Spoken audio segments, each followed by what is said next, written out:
I don't think I have ever seen a Star Trek cast so excited to be a Star Trek cast. Everyone there is working their hardest not to scream at the camera, "Ah! I'm on the Enterprise!"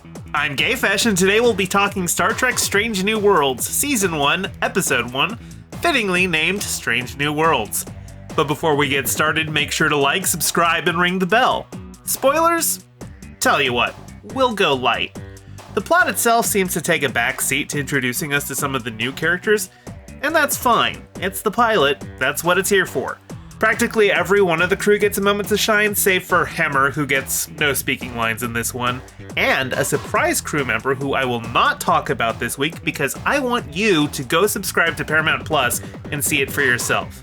No, I'm not sponsored, but Viacom, if you're listening, I'll happily be a paid shill. My anemone is asking for more rent.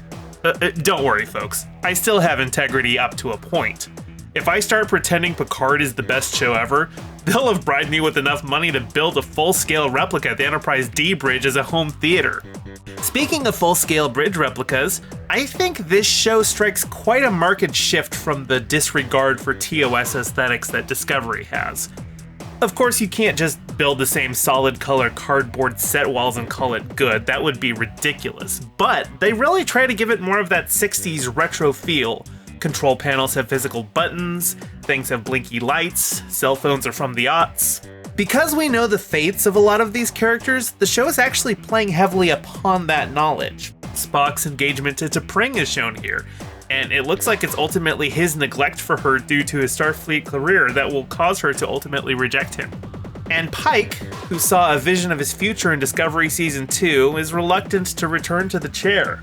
While the Enterprise is in space dock for maintenance, he's grown quite the beard and become a snow hermit. Every time he looks at a reflection, all he can see is his face melting from delta radiation. A big part of this episode, and I expect of his character arc in the show, is how to come to terms with knowing his ultimate fate and how that will inform his actions. We don't get a ton of Una in this episode for plot reasons, but she's an aloof and mysterious figure to start with, so that's fine. It gives one of our new characters a chance to shine. La'an Noonien Singh is a very haunted figure. They don't make mention of her ancestry, though it's safe to assume she's a descendant of Khan. But we do find out she has a tragic backstory where her entire family was killed by the Gorn in a brutal way. She gives me a vibe like if Tasha Yar was extra paranoid. Erica Ortegas is the ship's pilot. She doesn't get a lot of time to shine this episode, but in true New Trek fashion, the ship's pilot has to have a cool haircut. I'm getting some Tom Paris quippiness out of her. Uhura is introduced as a cadet, and that's about all I can say about her. She's not a new character, so it's fine if the show takes its time focusing on others for now.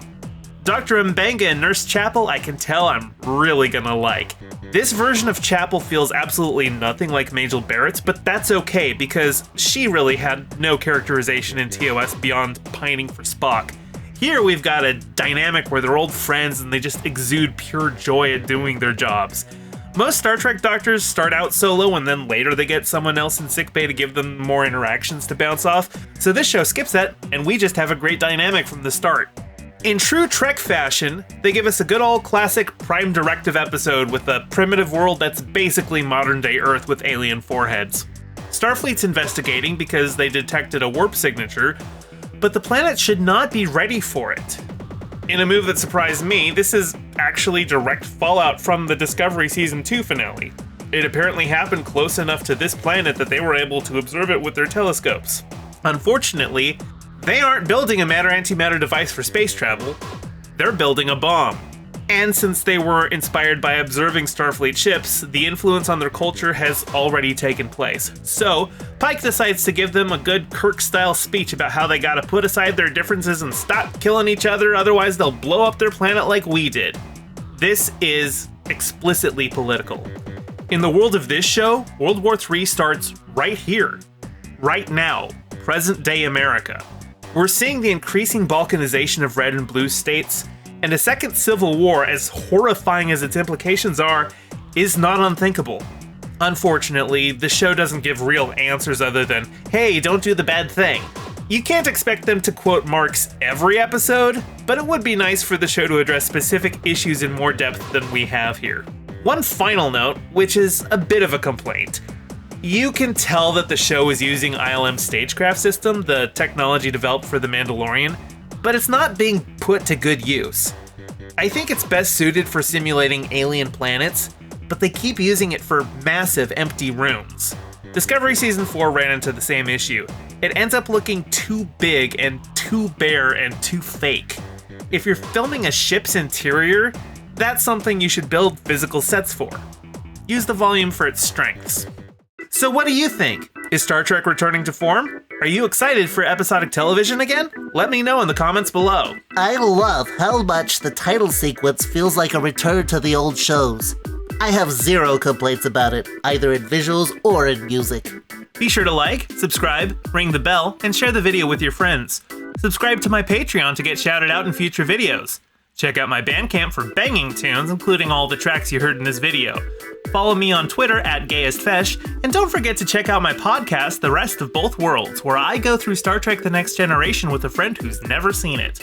Thank you to all my patrons, with a special shout out to Piftle Cakes and Renee Vorbeck. Your support is greatly appreciated. See you all in the next video.